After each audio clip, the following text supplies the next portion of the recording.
વડોદરા શહેરના નવાયાર્ડ લાલપુરા રોડ પર ખાડા એ લીધો ભૂવાનો આકાર 6 માસ પૂર્વે પડ્યો હતો મસમોટો ભૂવો। અગાઉ આ ભૂવાએ ચોમાસામાં લીધો હતો એક વ્યક્તિનો ભોગ।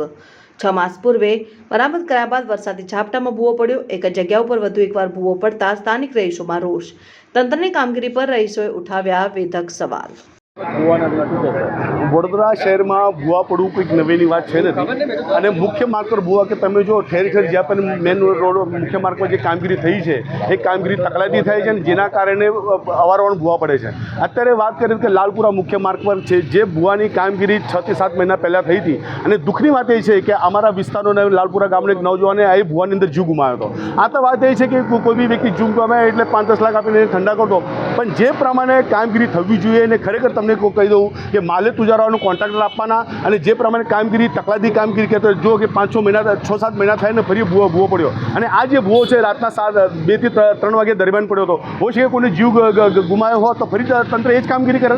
એટલે આપણા ચેનલના માધ્યમથી મ્યુનિસિપલ કમિશનર સાહેબને એક વાત કહેવા માંગીશ કે જે પણ વડોદરા શહેરની અંદર મુખ્ય માર્ગ પર જ્યાં પણ કામગીરી થતી હોય ત્યાં તમે જો કે જ્યાં બી ભૂવા પડે છે ત્યાં રિપીટ ભૂવા પડી રહ્યા છે। એટલે જે પણ કોન્ટ્રાક્ટર છે કોન્ટ્રાક્ટર પ્રોપરલી કામગીરી કરતા નથી અને જેના કારણે એનો ભોગ લોકો ભોગવી રહ્યા છે। એટલે આવનારા સમયની અંદર ખરેખર આની માટે જે પણ કોન્ટ્રાક્ટર છે એને બ્લેકલિસ્ટ કરે અને વહેલામાં વહેલી તકે આ જે ભૂવો છે અને અત્યારે તમને કહું કે તહેવારોની શરૂઆત થઈ રહી છે, આ ગામનો મુખ્ય માર્ગો હોય તહેવારોની શરૂઆત થઈ છે, હવે આ જે ભૂવો પડ્યો ફરી 2 થી 4 મહિના થશે એટલે લોકો હેરાન થશે। એટલે ખરેખર તકલાદી કામગીરી અને ખરેખર પ્રોપરલી કામગીરી થઈ હોત તો આજે આ સમસ્યા ના હોત। એટલે મારા આપણા ચેનલના માધ્યમથી ફરી મ્યુનિસિપલ કમિશનરને એ વાત કહેવા માંગીશ કે જે પણ આ માટે જે પણ કોન્ટ્રાક્ટર છે એને બ્લેકલિસ્ટ કરે અને વહેલામાં વહેલી તકે આની કામગીરી પૂરી કરવામાં આવે એ હું કહેવા માંગીશ।